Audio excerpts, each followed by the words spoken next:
Moi, mun nimi on Joonas. Mä oon tullut tänne Norjan vuorelle kalastelemaan rautua ja mahdollisesti myös taimenta ja harjusta. Täällä on mahtavat maisemat. Täällä näkyy jäätikköä, vuorta, vuolaisesti virtaavaa jokea, joka lopen päättyy mereen.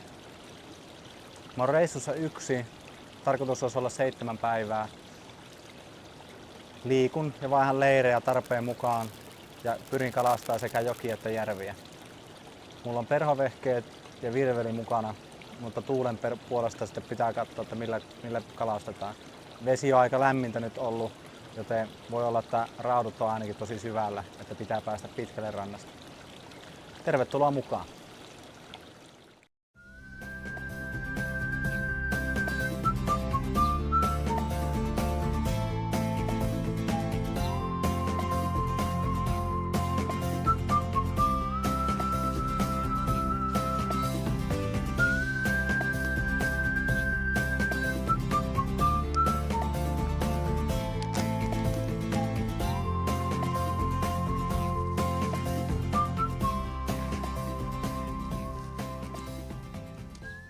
No niin, nyt mä oon päässyt tänne ensimmäiseen leiriin. Askeleita kertyi Rinkkaselle semmonen 20 000 tälle päivää, eli vähän reilu 10 kilometriä ehkä matkallisesti ja 600 metriä noustiin. Aika lailla koko ajan nousua, eli tässä helteessä sai muutama hikitipaa vuodattaa, mutta nyt on leiri pystyssä ja on syöty ja mulla on kalavehkeet tuossa valmiina, niin mä lähden kattoon tuossa. Tuon tunturin takana on vähän isompi järvi kuin tää Leirijärvi, niin mä käyn sitä kalastelemaan ja huomenna on sadepäivä, niin ainakin ennakkoon sadeennusteet näytti niin, eli jos on kova sade, niin mä en huomenna lähde vaeltaan, kun täällä luultavasti on sumua, joten sillä mä voin tätä pientä Leirijärveä kokeilla kalastaa. Mut jos huomenna on selkeitä, niin sitten jatketaan matkaa. Mut lähdetään kattoo, löytyisikö heti ensimmäiselle päivää rautoja tuolta Yläjärvestä. Kiva, kun oot mukana.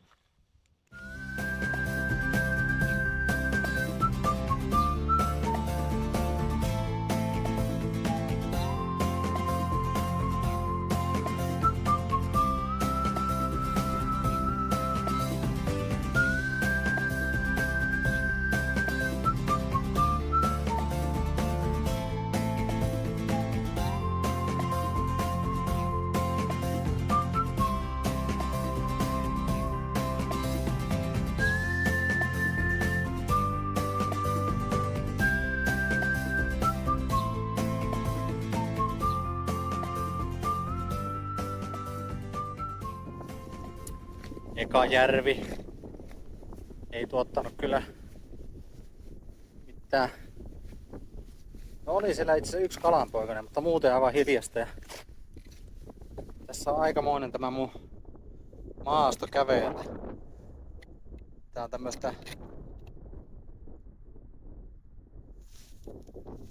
kivirakkaa ympäri järven. Taas näkyy se, miten nopeaa tunturissa vaihtuu kelit. Että aurinko paistoi, kun lähdin sieltä leiristä. Pääsin järvelle, oli pilvessä. Sitten taas paistoi aurinko. Ja siitä varmaan puoli minuuttia niin tuli sitten semmonen kaatosadekuuro, jota ei edes nähnyt. Mä en edes huomannut pilvistä. Ja sitten taas tyynty. Kyllä tuo näyttää tuo taivaanranta siltä, että on tässä jotakin sadealueita, että parempi lähteä tuonne Leirijärvelle, niin sitten pääsee sateensuojaan, jos tulee vähän enemmän sitä vettä. Mutta nyt on kuitenkin päästy kalastamaan. Eikö se ole jo jotakin?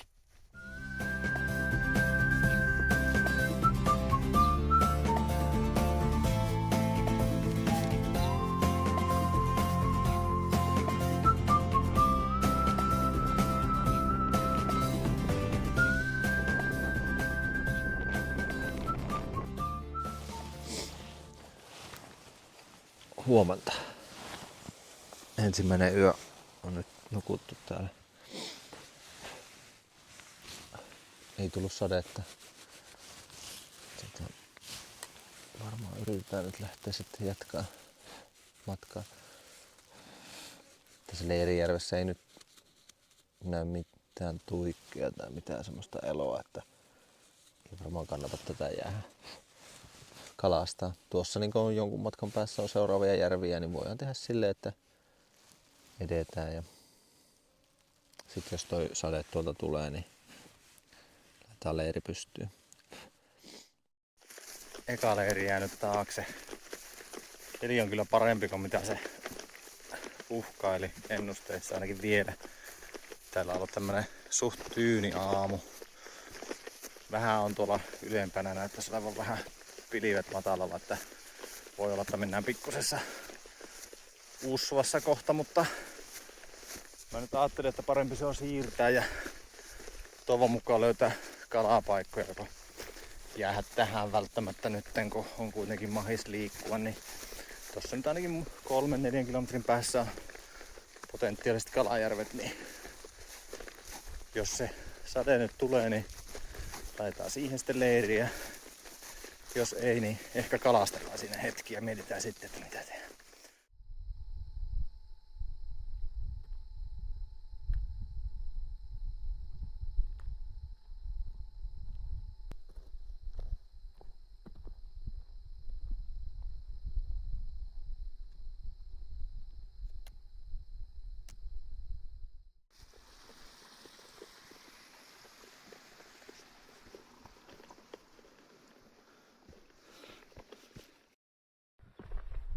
Täällä on aika tämmönen maaginen tunnelma, kun ei tuule ollenkaan.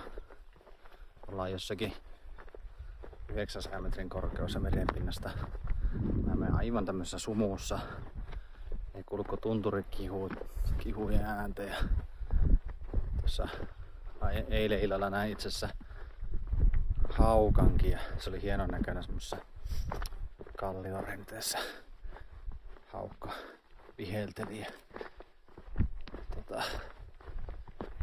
Se tarkkaili selvästi minua, en tiedä oliko sillä pesää. Täällä tosiaan niin et juuri ympärille näe, mutta etkä kuule mitään muuta kuin tunturien asukkeen ääntä.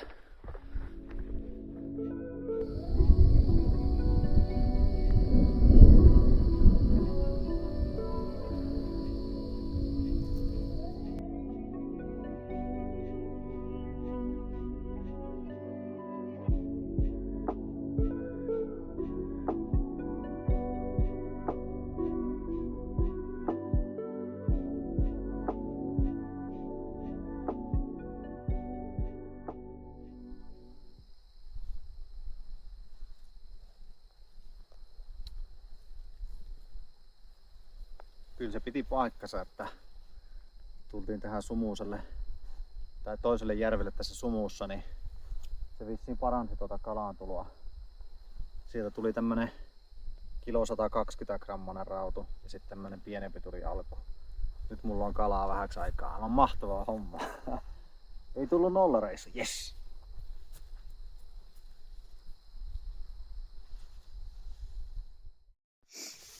Siinäpä sitä nyt ois. Siellä on iltapala, paistikallaa, keittokala kokonainen ja isomman kalan pyrstöstä tehdään vielä huomenna mulle kraavirautu.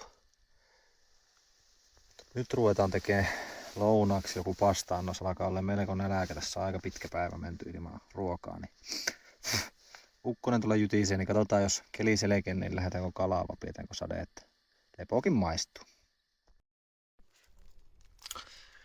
Ei siitä kalastuksesta nyt tullut oikein mitään, kun siellä nyt rupesi sataamaan sitten niin paljon ja siellä on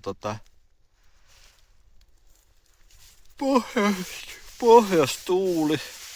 Siellä on aika kylmä. Mullakin pitää olla täällä kevyt huntsikka täällä teltassa, että on mukava lämpötila.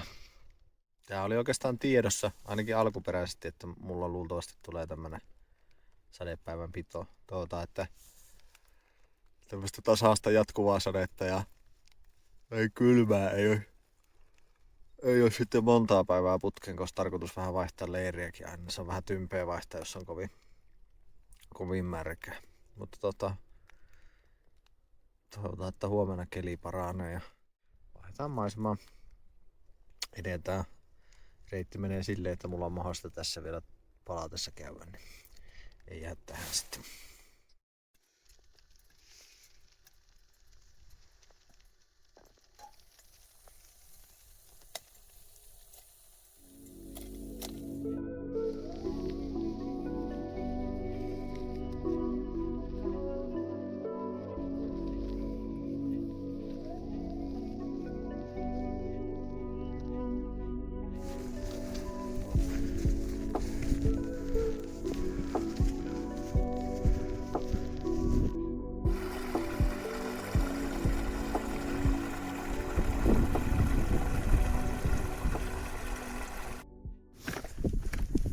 aina sitä välillä miettii, että miksi sitä kantaa niin paljon tavaraa mukana, kun jotkuhan sanoo, että jos on kevyt tunsikka, niin ei tarvitse muuta lämmikettä. Niin, kylläpä vaan tuli oltua nyt eilen illalla. Ja eilen illalla mulla oli Merino T-paita, tämmönen Merino Place-paita, mikä on päällä, ja kevyt tunsikka. Niin silloin oli sopiva. Mulla on toki kuoriasu vielä, mutta se nyt ei hirveästi lämmitä, varsinkaan teltasäällä. Niin taas oli muistutus itselle, että enää jätä kotiin, ota kevyt tunsikan ja lisäksi joku lämmin paita. Yölle mulla on sitten, mä tykkään pitää, niin mulla on semmonen kerrasto. Niin se on mukava, kun se on aina varmasti sitten kuiva, minkä pistää yöllä päälle. Niin periaatteessa sitten nyt vois, jos oikein ekstremeksi menisi, niin jättää vaikka sen kerraston pois. Mut sit pitäis vaan huolehtia, että olisi ne päällyvaatteet kuivat aina kun menee nukkumaan, ja kun kalastaa, niin se on aina vähän kyseenalaista, että siis sitä tulee kalastettua monesti sateella sitten, että mutta kuitenkin ottakaa varalta, jos haluatte, että on mukavan lämmin, niin yksi ekstra kerros, se painaa sen 300 grammaa, mutta se on se arvoinen. Nyt ollaan korkeimmalla kohdalla. Luultavasti tällä reissulla, mitä mennään Rinkan kanssa, 1063 on korkeus. Harvoin tulee mentyä niin näin korkealle Rinkan kanssa, mutta täällä on sen verran korkeilla nämä veet, että täällä joutuu vähän ylittämään nyppylöitä Rinkan kanssa. Tai jos auto oli siellä noin 200 metrissä, niin on kuitenkin se yli 800 metriä noustu Rinkan kanssa, että aika nousuvoittoinen tämä alkumatka, mutta tästähän sehän tarkoittaa sitä, että nyt kun ollaan korkealla, niin tästä eteenpäin on jonkun aikaa laskettelua. Sitten jossakin vaiheessa reissua noustaan vielä pykälää ja sitten taas valutaan vähän niin kuin enemmän alavoittoisesti. Eli tavallaan raskain rinkkapätkä on nyt ohi.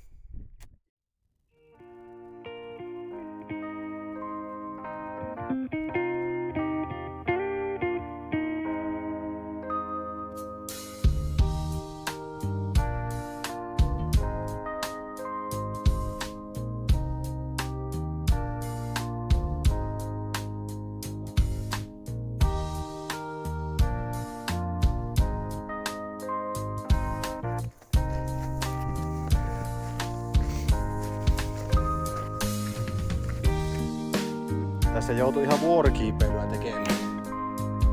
Toivottavasti päästään ehjänä alas.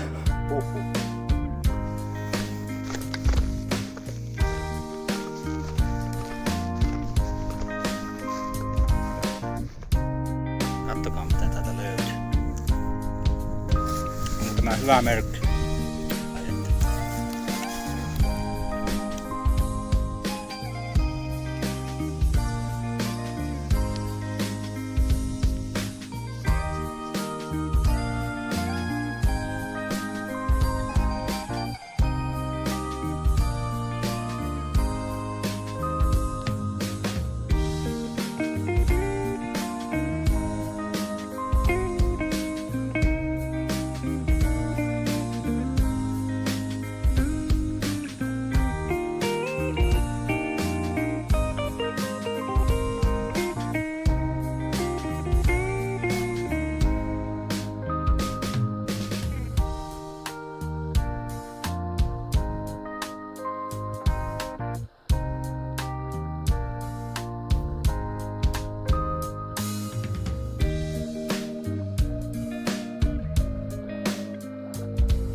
Koitetaanpa saada näistä saalisharjuksista niin pannulle jotain. Mä en nyt suomusta näitä. Normaalistihan harjus suomustettais. Mutta mä ajattelin, että mä yritän saada näistä nahattomat fileet, niin se on mulla nyt kevyempi, jos mä lähden vielä käymään tälle iltaa kalassa. Ja tässä tulee muutenkin aika paljon syötävää jo yhdelle. Oli tarkoitus, että ottaisin vaan tämän toisen, mutta sitten tuossa oli sen verran hittiä ottanut tuo toinen harjusma, että ei sitä voi vapauttaa, että syödään nyttenkö sitä kalaruokaa on tarjolla. Ja mä ajattelin käydä vielä perhovehkeellä tälle iltaa tsekkaa, että saisiko sieltä jotain muutakin kalaa sitten. Esimerkiksi sitä taimenta. Eli nyt kun päästään syömään tätä harria, niin sitten tältä reissulta ei puutukaan näistä tunturikaloista enää, tästä varsinaista lohikaloista taimen sitten enää. Että se on nyt saatu, mutta se oli sen verran pieni se taime, että en mä ehkä semmoista ota ruuaksi.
Joo, oli kyllä taas jälleen kerran tämmönen harjusvesi. Näitä aina silloin tällöin löytyy, että ne on niin täynnä sitä kalaa, että sä käytännössä saat joka heitolla jonkun tapahtuman. Ja se kertoo kyllä siitä, että ei näitä vesiä voi niinku koko ajan kalastaa, eli näitä on pakko olla aika pienellä kalastuspainolla. Mutta on tää niinku aivan mahtavaa, kun sä näet vaivaa, suunnittelet ja ajat kauas ja vielä vaellat kauas ja löydät tämmöisiä paikkoja, missä ei ole juurikaan niinku merkkejä muista ihmisistä ja täällä on veet täynnä kalaa. Niin tämmönen vähän köykäisempikin perhomies saattaa saada pintaperholla harjuksia. Mä varmaan vielä kalastelen tuon yhden ylemmän poolin tosta ja sitten mä varmaan tälle iltaa lopetan. Tässä on tullut niin paljon tapahtumia, että tähän on hyvä lopettaa kalastus tältä päivänä. Huomenna olisi tarkoitus siirtyä niin ensimmäistä kertaa semmoiselle paikalle. Sieltä toivon mukaan olisi mahdollisuus saada ihan kunnon taimenia. Mä tänään sain sen pienen taimenen, eli tällä reissulla on tullut jo se tripla, eli rautu harjussa taimen, mutta mä haluaisin ehkä sen kokoisen taimen, että pääsis syömään sitä. Se on reissun 3. päivä ja pikkuhiljaa alkaa päästä tähän erämaan rytmiin. Mulla aina kestää se pari päivää ennen kuin tavallaan tulee semmoinen olo, että on yhteyttä luonnon kanssa ja aika muuttuu erilaiseksi. Enää ei tavallaan niin kelloa tuijottaen toimittajalle kuin monesti ensimmäisenä päivänä.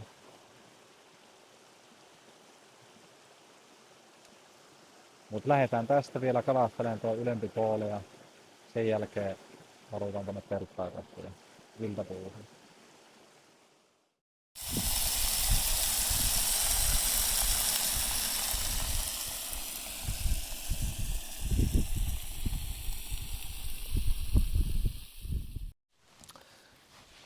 huomenta. Se olisi reissun 4. aamu. Ja nyt on ensimmäinen tämmönen aamu, että tarkenee. Eilen väsytti sen verran paljon, kun oli se vaelluspäivä ja kalasti 2 reissua tuolla, kävi tuolla joella, niin tuli sitten nukkumaan siinä 10 aikaa. Ei tullut sen kauemmin kalastettua. Kello on nyt 6.15. Säännösten mukaan tänään pitäisi olla sateeton päivä ja sehän tarkoittaa, että tänään lähdetään sitä tosissaan kalastaa. Mulla on kuitenkin vielä semmonen tavoite tässä leirissä, että mä kokeilen käydä tuota isompaa järveä tuosta kalasta, että jos mä saisin sieltä joku kalan, että se lounasruoan tehtyä siitä. Ja jos ei sitten mitään tulisi, niin sitten mulla on vielä optiona käydä tuosta hakea 1 harjus tuolta. Jos ne olisi vielä niin syönnillään kuin eilen, niin se tulee kyllä melko todennäköisesti.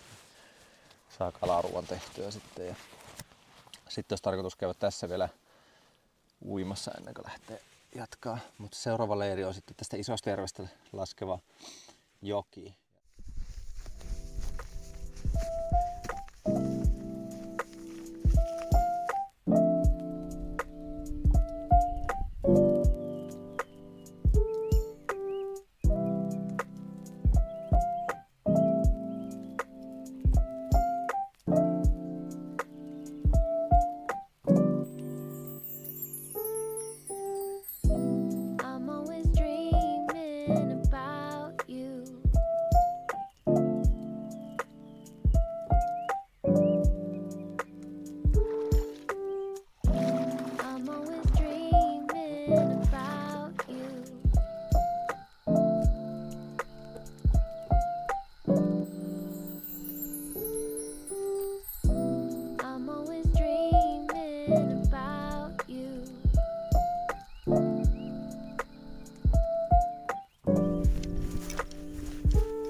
Saavuin nyt tähän joelle ja tuossa kun kävelin tuota järvenrantaa, niin ensin siinä tuli aiemmin vesitaso, josta lähti kalastajia kävelemään tälle joelle ja jonkun ajan päästä lensin helikopterin kanssa tuonne, että tässä varmaan niin ihan ei saa korkata noiden sateitten jälkeen tätä jokea. Mä nyt ajattelin, että mä jätän tänne yläjuoksulle tämän leirin, kun mä lähden sitten tästä huomenna jatkamaan tuonne Rautuvesiä kohti ylemmäs tunturiin ja käyn nyt tässä ennen kuin pystytään leiriä, niin pikkusen tuossa kokeilemassa, että miltä vaikuttaa, että onko harjusta vai löytyisikö taimenta. Tästä jo, tää virta on tässä aika leveätä ja tämmöistä rauhallista. Tuossa alemmassa pitäisi vähän pakkaantua kapeampaa uomaa ja tulla enemmän puotosta, niin mä luulen, että sieltä saattaisi löytyä sitten taimenta, että käydään sitten pitempi reissu illalla, sitten kun ollaan syöty vähän, niin semmonen kunnon jokikalastusreissu ja toivottavasti sieltä löytyisi jotakin hyviä taimenia. Mä en usko, että rautoja on tässä joessa, tokihan niitä voi olla, mutta hyvin epätodennäköistä, että luultavasti tässä on, oletan, että valtakala tulee olemaan harjus, mutta sitten kun on riittävän kovia virtoja ja syviä monttuja, niin varmaan taimentakin rupeaa löytymään.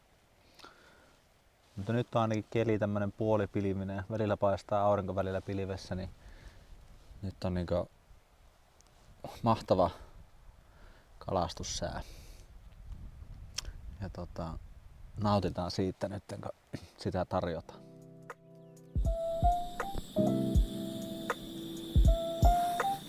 Ei hassummat maisemat keitellä kahvia.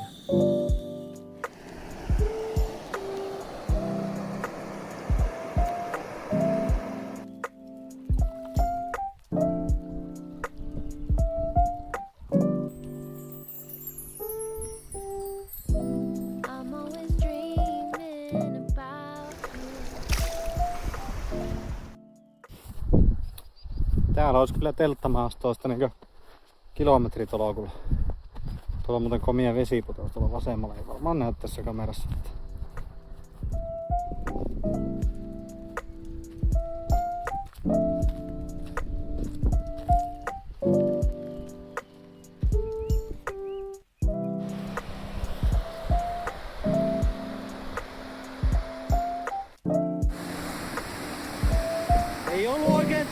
reissu, mutta eiköhän tämmönen vesiputous korvaa sen.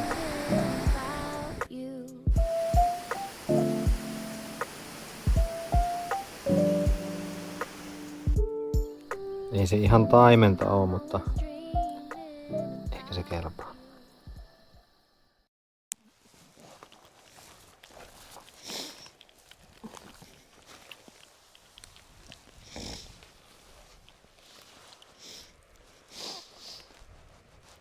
Huomenta tältä 3. leiristä. Ei jaksanut eilen kuvailla oikein jokikalastusta. Oli sen verran jotenkin, että kun siinä ei oikein ollut mitään semmoista merkittävää kalastuksellisesti, pieniä kaloja ja sitten ehkä se vähän sitten, tai ei täyttynyt ne odotukset, niin oli vähän semmoinen vaisufiilis ja eilen oli muutenkin aika raskas päivä, että tuli käveltyä tosi paljon, mulla oli energiat aika vähissä, niin en sitten jaksanut, ajattelin, että keskityn kalastukseen. Toki olisi voinut kuvailla, kun ei siinä nyt kalastuksen puolesta ollut mitään merkitystä. Mä aluksi kävin tarkasti noita koskia läpi, kaikki kiveen taustat ja niistä tuli pikkutaimenia ja sitten mä päätin, että ruvetaan etsiä niitä voimakkaampia virtoja, niin sama homma jatkuu, että jos niistä jonkun tapahtumaa saa, niin pieniä taimenia, että ei ehkä ollut sitten nyt tämä ajankohta, tämä tälle joelle se optimi. Ja tässä on onko tuossa nyt 3 porukkaa näkynyt tällä joella ja tuossa on niin aika lähellä joen toisella puolella pari leiriäkin ja sehän tarkoittaa mulle sitä, että mä vähän maisema, enkä mä tätä jokia ollut ajatellutkaan kun yhtenä päivänä kalastaa. Eli nyt lähdetään sitten siirtämään leiri tonne ylemmäs. Siellä on semmoset tuplajärvet, jotka vois olla rautuvesiä ja kello on nyt 7.33, niin mä ajattelin, että mä nyt tässä aamulla jo siirrän, kun näyttäisi olevan aurinkoa tänään mahdollisesti tarjolla, niin sehän tarkoittaa sitä, että tulee lämmin ja tuossa on taas semmonen 200 metriä melkein nousua, niin parempi nyt aamulla siirtää leiriä. Muutenkin musta tuntuu, että raudunkalastuksen kannalta niin aamupäivä ja päivä on yleensä ihan ok, että se omat kokemukset ei ole ainakaan sellaisia, että rautu tarvitsisi välttämättä sitä iltahämärää, että pikemminkin se aamupäivä, päivä, iltapäivä ja alkuilta on monesti niin parhaimpia. Että en tiedä mistä nämä omat kokemukset johtuu, mutta tämmöisiä havaintoja on tehnyt. Ainakin niin jos lammilla ja järvillä kalastetaan. Ja tosiaan reissuun lähdettiin sillä periaatteella, että 2/3 semmoista ruokaa, millä pärjää ja 1/3 sitten niin kalan varaan, niin nyt olisi taas aika saada sitä kalaa. Että jos tämän päivän aikana ei tule ruokakalaa, niin voi olla, että mun pitää päivällä lyhentää reissua sitten, että saadaan ruoka riittämään. Mutta pitää pohtia sitä tuossa ylhäällä. Ja sitten tänään on ehkä pakko ottaa pikkasen kevyempi päivä. Mulla on vähän semmoinen olo, että akillesjännekin kipuilee, niin että ehkä parempi ottaa semmonen niin sanottu kalastuspäivä silleen, että kalastaa silleen rauhassa ja rennosti ja ottaa vaikka päikkärit välillä. On ollut vähän semmoista etenevää tämä oma meno nyt, mutta mä yritän tänään sitten jaksaa vähän kuvailla enemmän siihen matskua, siihen kalastusmatskua ja tuon mukaan saataisiin kalojakin videolle. Mut joo, mä rupean tuossa pakkaa leirin kasaan ja lähden kiipeämään ton mäen ylös. Jatketaan tuolta Yläjärveltä sitten.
näin se onni kääntyy odottamatta. Ja tuli just silloin, kun eniten kaivattiin. Tuossa kun oli lounaan jo syönyt tavallaan seuraavan päivän ruuasta ja kahvit joi ja otin levon, niin meni sit tohon purosuulle, joka laskee ylemmältä lammelta tähän, niin sai sitten 2 peräkkäisellä heitolla sitten tämmöset kilon raudut. Ja tämähän tarkoittaa sitä, että mulla on tässä päivällinen. Mulla on tässä luultavasti huominen lounas. Ja nää ei ollut hirveän punalihaisia, joten mä varmaan vielä yritän jonkun raudun ottaa, jos olisi punalihaisempia. Että nämä on aika tämmöisiä vaalakoita, niin paistellaan nää pannulla ja tehdään sitten kraavikalaa, jos löytyisi punaisempaa, mutta vaikka välillä on hiljasta ja vastustaa, niin kyllä se yleensä muuttuu se syönti sitten jossain vaiheessa. Ja se on oikeastaan tää vaelluskalastuksen suola, että kun sä oot jos sä varaudut silleen, että sun reissu on vähän niin kuin riippuvainen kalantulosta, niin tähän tulee aivan eri tämmönen merkitys tälle kalalle, että se ei ole vaan pelkästään niitä elämyksiä, mitä sä saat sitten, kun sä väsytät tämmöstä kilon rautua, vaan se on myös sitten niitä tavallaan niin kuin ehto sille, että sä pystyt olemaan täällä, että on näljissä. Toki nykypäivänähän se on helposti kierrettävissä ottaa kevyttä kuivamuonaa mukaan, mutta mun mielestä siinä on jotain semmoista primitiivistä ja semmoista, mistä itse tykkää tässä vaeltavassa kalastuksessa, että laskee vähän sen kalan varaan myös sitä pärjäämistä. Tää rautu on kyllä näppärä fileoja, kun tässä ei ole mitään suomuja varsinaisesti ja tämä on tämmönen pehmeä lihainen ja tuo selkäruotokin on tommonen, se ei tarvi olla mikään teräväkään vehti, kun se tolleen holahtaa sitten läpi. Tuo toinen oli aivan vaalea ja tää on vähän tämmönen niinku hauen värinen. Tämmönen hauen punertava, että kertonee jotain ruokavaliosta, mutta hyvässä lihassa täällä on kalat, että taidetaan kasvattaa vieheen kokoa ja tätä ruokaa nyt on ja ruvetaan koittamaan, saisiko sieltä jotain isoja rautia. Mä jatkan tässä näiden kalojen käsittelyä, niin palataan sitten kalastuksen tiimoilta asiaan.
Kiersin tuon järven tosiaan kalasta ja yhden raudun sain vielä samanmoisen, mutta päätin, että en ota nyt sitä, kun toi ihan hyvin kalaa jo tossa, että jos tuosta ylemmästä järvestä joko tänään tai huomenna saisi sitten, niin voisi testata, että olisiko siinä vähän punalihaisempaa sitten.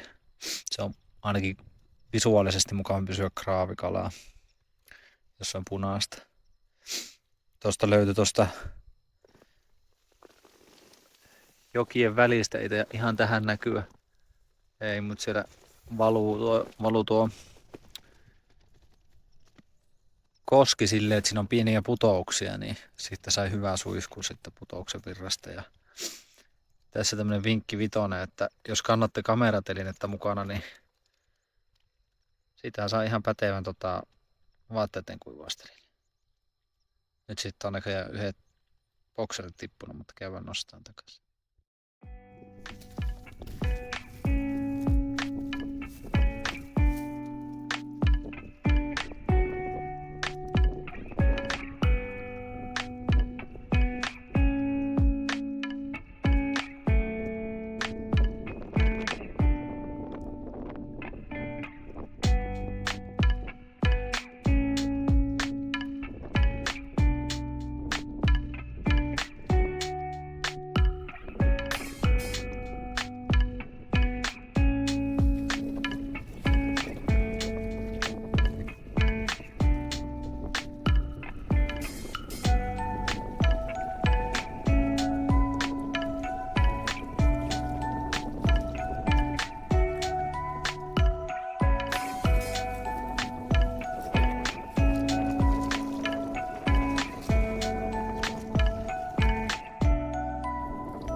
No niin, raudunkalastuspäivä alkaa olleen takana ja mitä mä tuossa aiemmin mietin silloin, että se kelloaika raudunkalastukselle, niin se voi ihan hyvin olla aamupäivä tai alkuilta. Et se ei tarvi olla semmonen ilta myöhäinen niin jollekin aroille, petokaloille, taimenelle tai muille. Niin tänäänkin se oli silleen, että parhaat syönnit oli siinä 11-12 aikaa. Sitten mä kyllä piiseen alkuiltapäivää siestaa, mutta siinä iltapäivän puolella jotain tärppejä.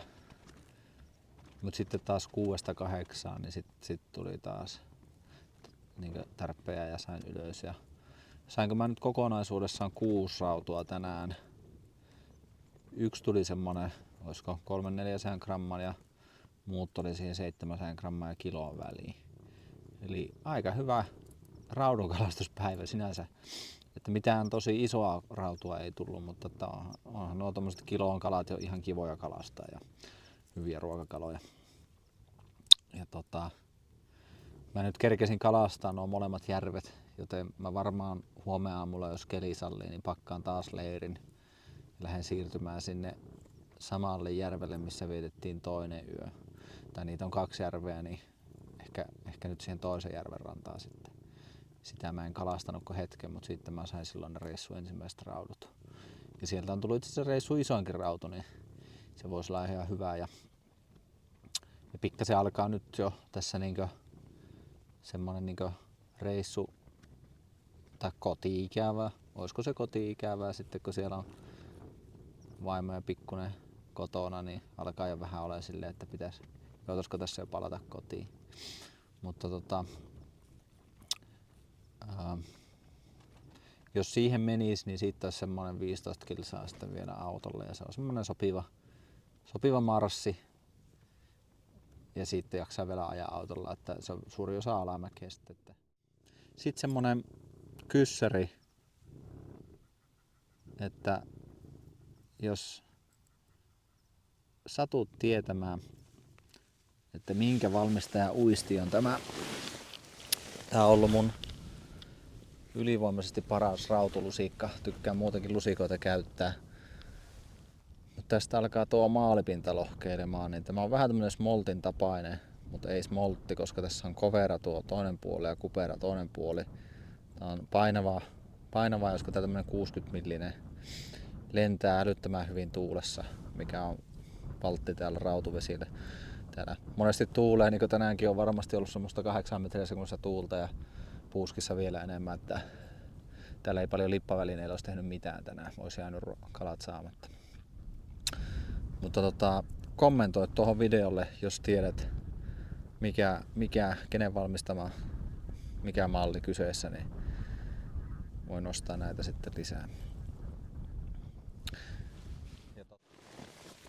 Kiitos kun oot katsonut tähän asti tätä videota ja varmaan osaa jo arvata saattaakin, että missä päin sitä ollaan oltu ja voin sen tältä reissulta kyllä kertoakin.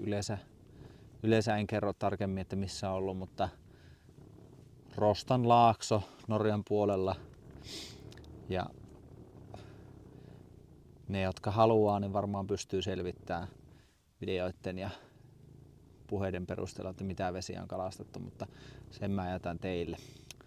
Se on kuitenkin ihan hauskaa myös semmoinen selvittely, että missä muut ovat olleet. Ja mä en usko, että siltikään kaikki löytää näitä vesiä. Saatikkaan, että tulevat tänne. Yleensäkin tuo kalapaikkojen niin kertominen, niin se on ihan ok silloin, kun puhutaan tosi isoista vesistä, missä kalaa liikkuu ympäri vesistöä. Ja siellä on massaa niin paljon, mutta sitten tämmöiset tunturivesistöt, vaikka näissäkin saattaa olla populaatiota jonkun verran, mutta ei sitä niin paljon ole, että jos tänne niin kansainvaellus tulee, niin se ei kestä semmoista pyyntiä. Ja tavallaan niitä on kiva myös säilyttää semmosia vähän niin kuin omia kalapaikkoja, kalakeitaita. Niitä on matkan varrella tullut. Joihinkin on tullut palattua ja ne on ollut hienoja ja jotkut vielä sillä oottelee, että milloin palataan.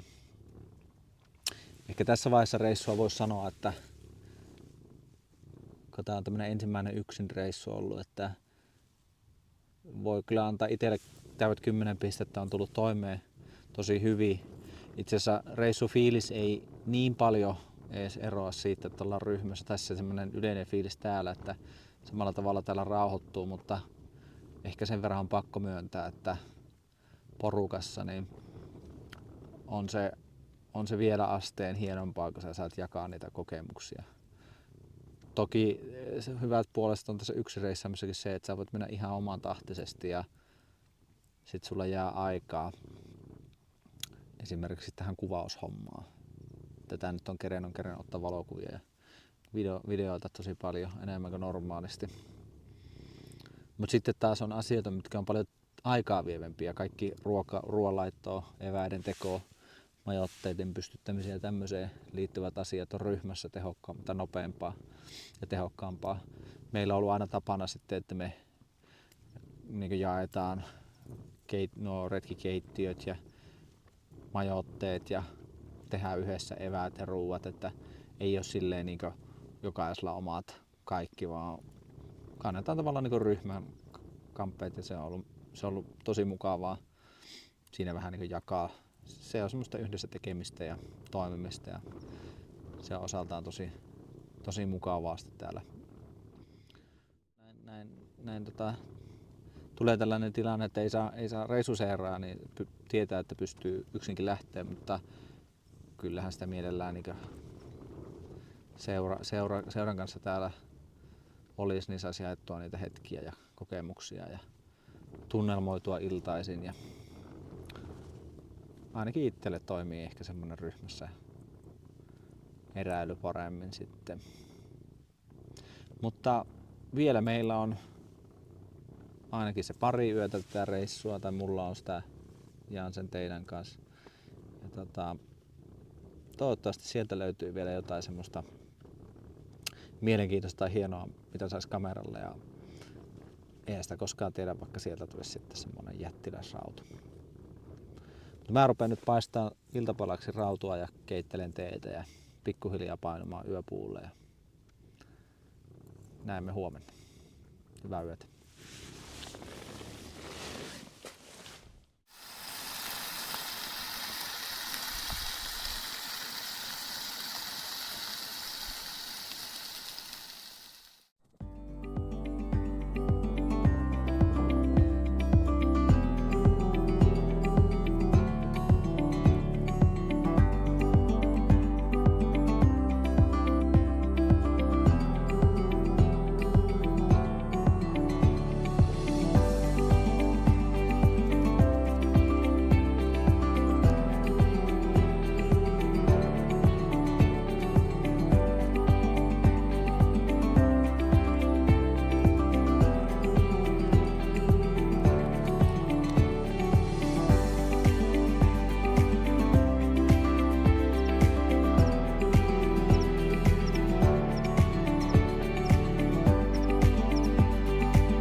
Siinä on jollakin jäänyt poron talia.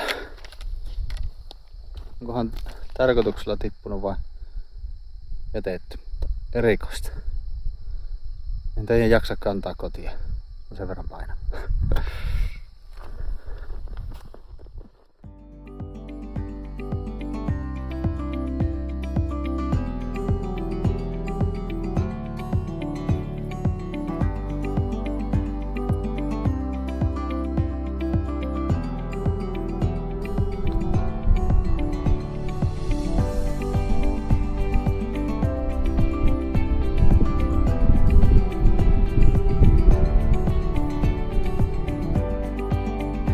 Sinne menee sumu.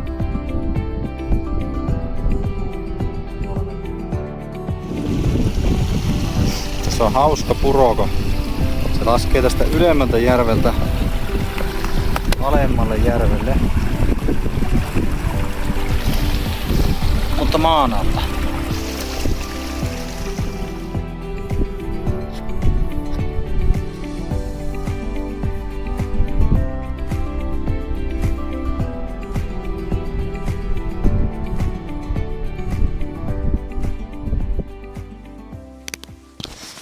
Viimeisen illan kunniaksi tulin tähän vielä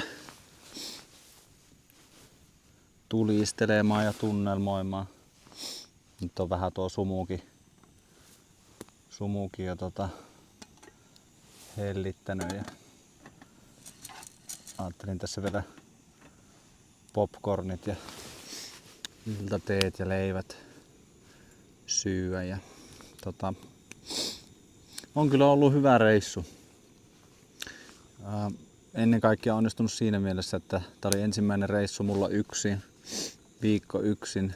Mä en edes muista, että olisi ollut viikon missään yksin koskaan, saatikka tälle erämaassa. Niin siihen nähden on kyllä tyytyväinen, että pärjäsin. Ja vaikka tää tuttua homma on tää vaelluskalastus, niin silti tämmönen yksi retkeily niin tuo aina vähän kuitenkin uutta mietittävää. Ja kaikki meni hienosti ja kalaakin saatiin sopivasti. Niin kuin alkureissusta puhuin, niin vaikka se tuntuu monesti, että sitä kalaa tulee niin koko ajan, niin kuin tälläkin reissulla, niin ne oli hyvin lyhyitä hetkiä, kun kalaa oikeasti tuli. Että tältä järveltä, mikä nyt näkyy, niin saatiin ne 2 kalaa silloin, kun saavuttiin. Se oli tosi tärkeä. Sitten seuraavan kerran saatiin siltä isolle järveltä laskeltava joesta niitä harjuksia. Niitä olisi tullut vaikka millä mitalla, mutta niitä ei pysty ottamaan kuin sen pienen määrän sillä hetkellä. Ja sitten meni jonkun aikaa ennen kuin saatiin seuraavia ruokakaloja. Sitten taas tuli niitä rautuja aina. Sainko mä loppuviimein sitten 6 rautua tällä reissulla ja pieniä taimenia tuli varmaan samaan verran ja harjuksia tuli varmaan sitten yli 10. Ja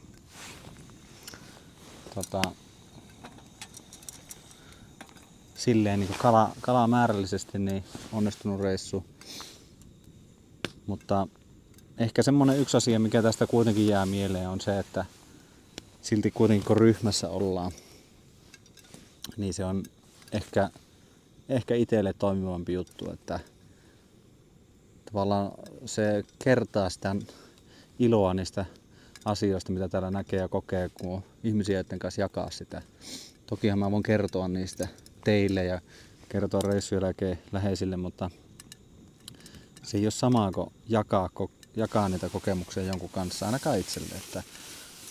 Mutta niin kuin on puhunut, niin on tässä sitten omat hyvät puolensa, että saa tehdä just sen näköisen reissun, kun haluaa. Ja edetä niin kuin haluaa ja omaan tahtisesti ja sekin on hyvä. Mutta mä tässä nyt tunnelmoin ja tulistelen ja syön leivät ja juon teet ja nautin popcornia päälle ja